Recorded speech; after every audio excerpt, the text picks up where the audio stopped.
Hello and welcome back to OTH Newsmakers. My name is Kelsey Boudin. I'm the city editor of the Olean Herald.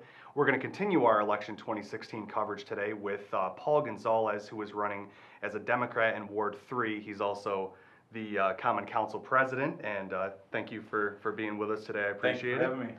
And so this is your third re-election bid, correct? Correct. Yeah. Yep. So what are some of the lessons maybe that you've learned your first two times around? Well, I think it's important when you're on the Common Council and you're forced to work with all sorts of different personalities and individuals from different political backgrounds or whatever to always act in the best interest of the city and put partisan politics aside to do what's right for the taxpayers and the people who put you up there to represent them.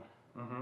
What are some of the accomplishments you're particularly proud of from your first two terms? Well, I'm pretty happy with the fact that while I was in office, we were able to get York Street completely reconstructed. We were able to replace two playgrounds in my ward. That would be in Franchot Park and Mignano Park. They were way overdue to be replaced and had a lot of safety issues, and we got those done.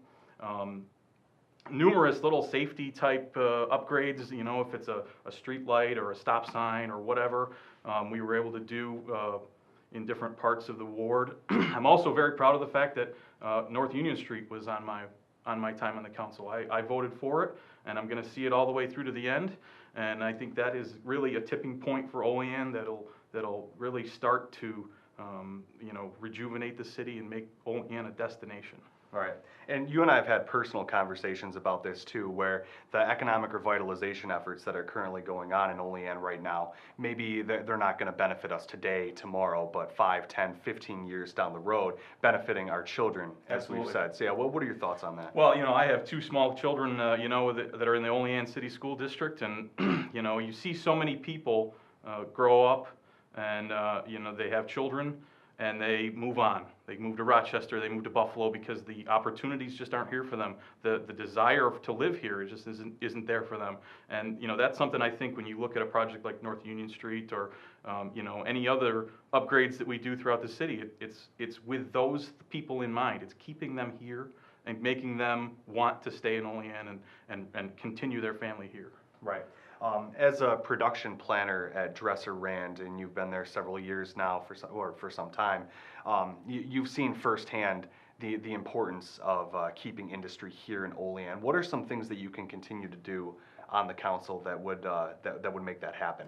Well, look, I look at it like this: as far as when Olean is a better place to live, when it's a desired place for people to be, you will make it that much easier for the Dresser Rands, the Cutcos, the Olean General Hospitals to recruit the top talent to come here, which will make their business more successful, which means there's higher paying jobs here that are, more money being spent in our local economy, and everyone wins. Mm-hmm. And I think anything to help that, encourage that line of thinking, that's where I'll go. Mm-hmm.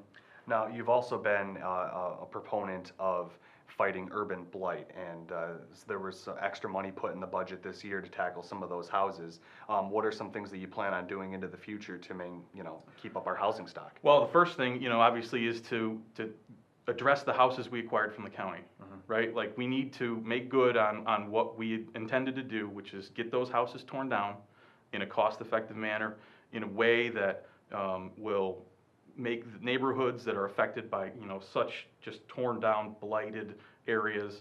This is going to take some of those out of the picture and hopefully start to turn the tide. Mm-hmm. So that'll obviously be a big objective of mine. Sure. If you win re-election, and I would imagine you would, as you're you are unopposed, although it's worth noting that Rick McFall has announced a write-in campaign. What are some issues that you perceive you would be dealing with in another term immediately? Well, obviously seeing through North Union Street, getting that finished, working through any kinks that arise. It's going to be done this month, but I would imagine that there's going to be fine-tuning that's going to happen in the coming months. I think getting through the sewage treatment plant upgrade. I think developing the area near the city garage is of utmost important. What we've done downtown is going to start to spread. And I think it's, and that's what we want. We want more development. We want it to spread throughout the community and, encouraging that. I'd like to see, one thing that we've never addressed is sidewalks. We never have money in the budget for sidewalks set aside. It's always just triage. It's whenever we have, you know, a bad one, we go out and address it.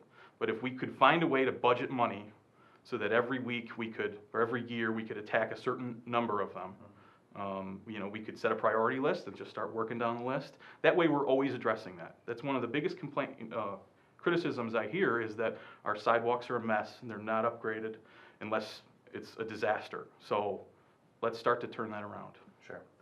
Okay, I think that should do it for us today. We invite you to read the election coverage in the coming weeks here as we move toward November 8th. And also you could read it on oleantimesherald.com. You can follow us on Facebook, follow us on Twitter. And thank you very much for stopping by. Thank you very much. Appreciate it. All righty.